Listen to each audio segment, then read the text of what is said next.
Welcome to the Mortgage Rates Weekly Market Update for the week of November 14th, 2016. Hello, I'm John Thomas with Primary Residential Mortgage, here to give you your update.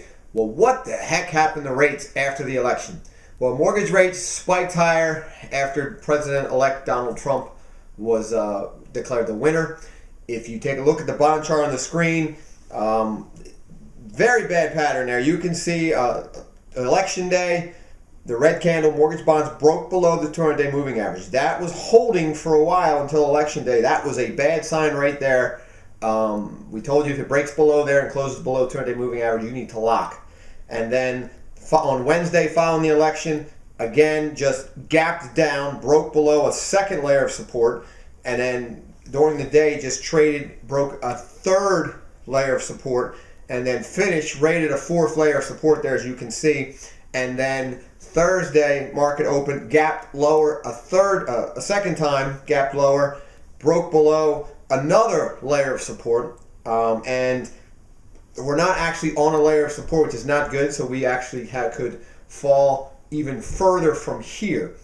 So what we're going to recommend is you start the week locking, because the technicals are not good. Bond market's been selling off, so why the heck has it been doing that? Well, the case for inflation has really jumped up because of the policies that President-elect Trump has put out there with trying to do job creation by lowering taxes, infrastructure spending. All of that is inflationary. Protectionism by canceling free trade agreements. All of that will lead to inflation. That's bad for mortgage bonds. So what happened to rates? Well, rates, if you got rates before the election, you're going to see, depending on the loan, the program, your credit score, your rates have jumped anywhere from, on the low side, if you're lucky, 0.25%, to the high side, a whole 0.5%.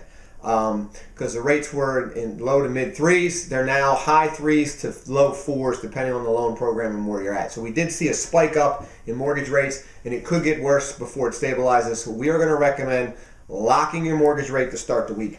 Now, the stock market was acting crazy.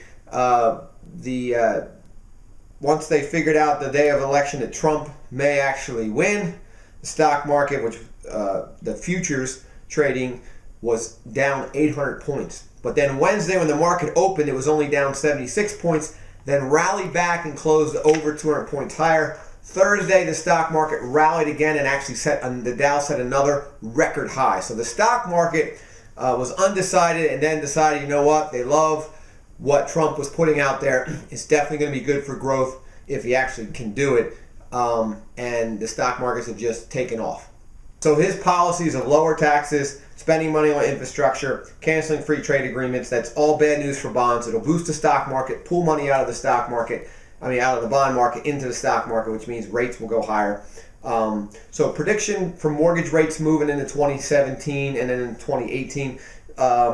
The Mortgage Bank Association is predicting an average mortgage rate in 2017 of 4.2%.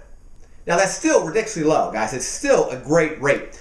And then moving into, by the end of 2018, we'll be touching 5%. So you've still got almost 2 years of very low rates. Now they're not going to probably hit the threes again, but being in the fours is unbelievable. It's still a great time to buy.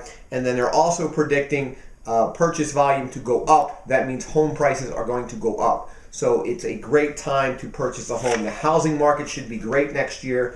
Rates will still be low in the 4%. So don't freak out.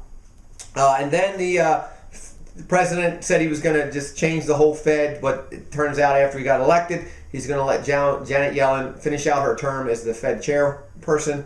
But when her term is up at the end of February 2018, he'll probably replace her. The Fed has a meeting December 14th to decide whether they're going to actually hike their Fed funds rate.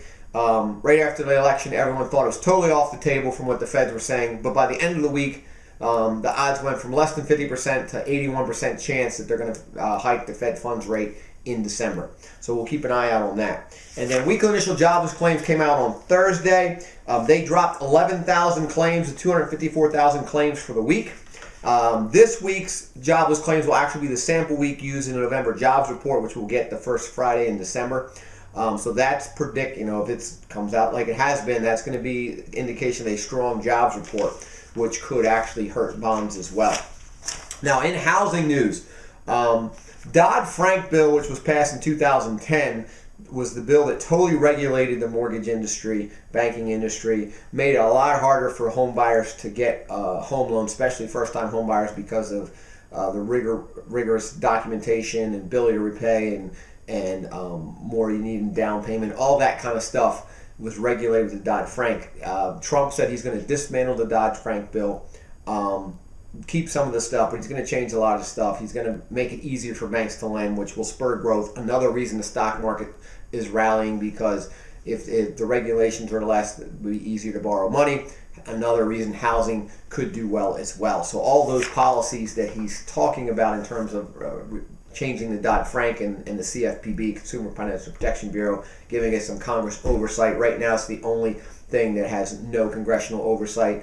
The president doesn't have any oversight. The courts don't have any oversight. So they'll probably, with the Republican Congress, add an oversight, which is a good thing. You should have an agency with one man can do whatever he wants. So that'll help. That'll spur growth. Now, in the local news, the next free first-time homebuyer seminar is actually this Saturday, November 19th. That's from 10 a.m. to noon in Newark, Delaware at the Christiana Hilton Hotel.